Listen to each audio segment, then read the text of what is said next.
আসসালামু আলাইকুম সবাইকে। এটি হচ্ছে একটি সিঙ্গার 32 ইঞ্চি এলইডি টিভি। তো আজকে এই টিভিটি রিপেয়ার করলাম, আপনাদের সাথে শেয়ার করছি। দেখেন একটা বিষয়, এখানে যে দেখতে পাচ্ছেন আমি একটি মসফেট লাগিয়েছি। এখানে পাওয়ারে মূলত মসফেটটি এবং এর মসফেট ড্রাইভারটি নষ্ট ছিল। তো যদি আপনাদের ক্ষেত্রে এরকম হয় যে মসফেট এবং মসফেট ড্রাইভার নষ্ট হয়ে যায়, অনেক ক্ষেত্রে দেখা যায় এটি লাগানোর পর আবার কিন্তু সেই মসফেটটি শর্ট হয়ে যায়। তো এই সমস্যাটি কী থেকে হয়, এখানে দেখেন আরও কিন্তু অনেকগুলো পার্টস রয়েছে। যেমন এখানে একটি ডায়োড রয়েছে এবং এখানে রেজিস্ট্যান্স রয়েছে কিছু। এই রেজিস্ট্যান্সগুলো যখন সমস্যা হয় তখন কিন্তু এই ফল্টটি চলে আসে। দেখা যায় আপনি এই মসফেট এবং ড্রাইভারটি সুন্দরভাবে লাগিয়েছেন, এরপরেও কিন্তু পাওয়ারটি বারবার এই মসফেটটি নষ্ট হয়ে যায়। তো এটি লাগানোর পূর্বে আপনারা অবশ্যই খেয়াল করবেন যে এখানে কিছু কিছু যে রেজিস্টরগুলো রয়েছে, এই রেজিস্টরের মানগুলা ঠিক রয়েছে কিনা। তো এই সিঙ্গারের যে সমস্যাটি মূলত ছিল সেটি হচ্ছে, দেখেন এখানে তো এই মসফেট এবং এই ড্রাইভারটি তো অবশ্যই নষ্ট হয়েছিল। তো এখানে যে সমস্যাটি ছিল, দেখেন এখানে ড্রাইভার এবং মসফেটটি যে রয়েছে সেটি সমস্যা ছিল, সেটি চেঞ্জ করেছি। এবং এখানে দুটি রেজিস্ট্যান্স ছিল। এখানে দেখেন একটি যে 0 ওহমের রেজিস্ট্যান্স দেখতে পাচ্ছেন, এই রেজিস্ট্যান্স কিন্তু একদম পুড়ে গেছিলো, যার ফলে এর মানও দেখা যাচ্ছিল না। আপনারা একটা বিষয় বুঝে রাখবেন যে যখন দেখবেন কোনো রেজিস্ট্যান্স একদম পুড়ে গেছে, তখন খেয়াল রাখবেন, তখন ধরে নেবেন যে এই রেজিস্ট্যান্সের মান কম মানের হবে। তো দেখেন এখানে আমরা সরাসরি জানি যে এখানে একটি 0 ওহমের রেজিস্ট্যান্স থাকে।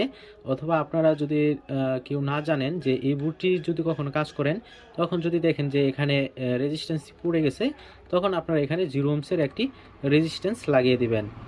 যদি এ রিলেটেড বোর্ডের সমস্যা হয় তাহলে কিন্তু এই রেজিস্ট্যান্সগুলো অনেক ক্ষেত্রেই পুড়ে যায়, তখন আপনারা কিন্তু এর ভ্যালু নির্ধারণ করতে পারেন না। যে সমস্যাটি আমি আজ পড়েছিলাম, এখানে তো 0 ওহমের রেজিস্ট্যান্স লাগিয়েছি, তবে দেখেন এই পয়েন্টে যে একটি রেজিস্ট্যান্স দেখতে পাচ্ছেন এখানে কিন্তু ওপেন অবস্থায় রয়েছে।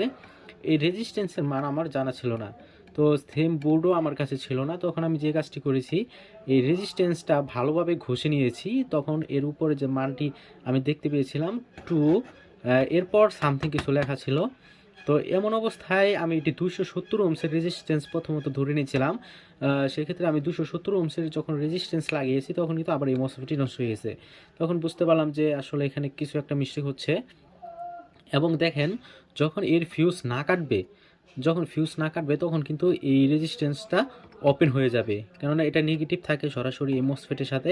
যখন মসফেটটি শর্ট হয় তখন এই রেজিস্ট্যান্সটা নষ্ট হয়ে যায়। এই রেজিস্ট্যান্স এবং এখানে কিছু কিছু রেজিস্ট্যান্স, এই সকল রেজিস্ট্যান্সগুলো নষ্ট হয়ে যায়। তো এক্ষেত্রে আমি এই রেজিস্ট্যান্সটি লাগিয়ে নিয়েছি। তবে এক্ষেত্রে যে রেজিস্ট্যান্সটি আমি প্রথমত 270 ওহমসে লাগিয়েছিলাম, সেক্ষেত্রে এই মসফেটটি নষ্ট হয়ে গেছিলো। এরপর যে কাজটি করলাম, আমি একটি 27 ওহমসের রেজিস্ট্যান্স লাগিয়ে দিয়েছি। দেখেন এখানে 56 ওহমসের দুইটি রেজিস্ট্যান্স আমি প্যারালাল করে দিয়েছি। আর আপনারা জানেন দুটি রেজিস্ট্যান্স যখন আমরা প্যারালাল করব, তখন এই রেজিস্ট্যান্সের মান কমে যাবে।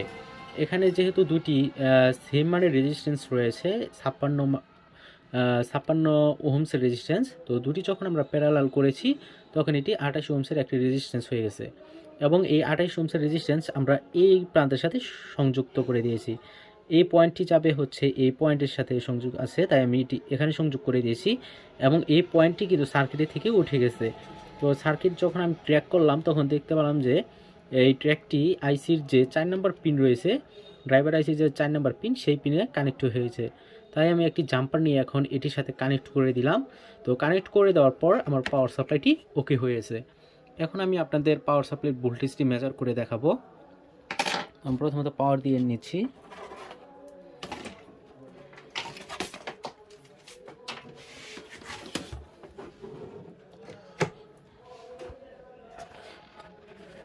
যেহেতু আমি একাই দোকানে কাজ করছি, তাই আমার একটু সমস্যা হচ্ছে। তো ভিউয়ার্স দেখেন, এখন আমি এই মিটার যে একটি প্রান্ত নেগেটিভের সাথে কানেক্ট করে নিয়েছি এবং এটি হচ্ছে 12 ভোল্টের সাপ্লাই। দেখেন এখানে কিন্তু 12 ভোল্ট প্রপারলি চলে আসছে। এবং এখানে আমরা যদি ভোল্টেজটা চেক করি, এখানে দেখেন 27 ভোল্ট আছে এবং সকল প্রয়োজনীয় ভোল্টেজও কিন্তু এখানে প্রেজেন্ট রয়েছে। তো এই সার্কিটটি এখন আমি আপনাদের চালু করে দেখাবো, টিভিটি অন করে দেখাবো।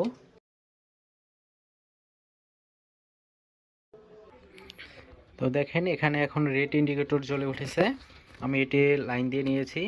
তো আপনারা যারা ইলেকট্রনিক্সের কাজ করেন, যারা এলইডি টিভি রিপেয়ার করেন, অথবা যারা নতুন ইলেকট্রনিক্সের কাজ শিখতে যাচ্ছেন, বা আপনারা যখন কোনো টিভি খোলেন সেই টিভির যদি কোনো সমস্যায় পড়েন, তাহলে অবশ্যই কমেন্ট বক্সে জানাবেন, আমি আপনাদের সেখানে সমাধান দেওয়ার চেষ্টা করব।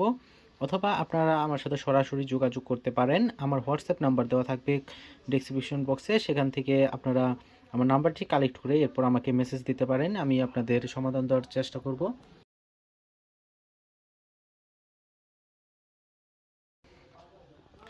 তো আপনাদের কাছে আমার অবশ্যই একটি চাওয়া থাকবে, ভিডিওটি যদি আপনাদের কাছে একটু উপকার লেগে থাকে তাহলে অবশ্যই ভিডিওতে একটি লাইক দিয়ে চ্যানেলটি সাবস্ক্রাইব করে রাখবেন।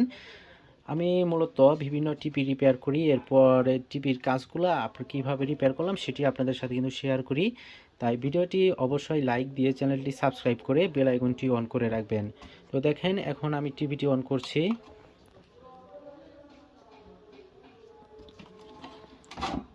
দেখেন টিভিটি কিন্তু অন হয়ে গেছে এবং এর কোয়ালিটিও কিন্তু সম্পূর্ণ ঠিক রয়েছে।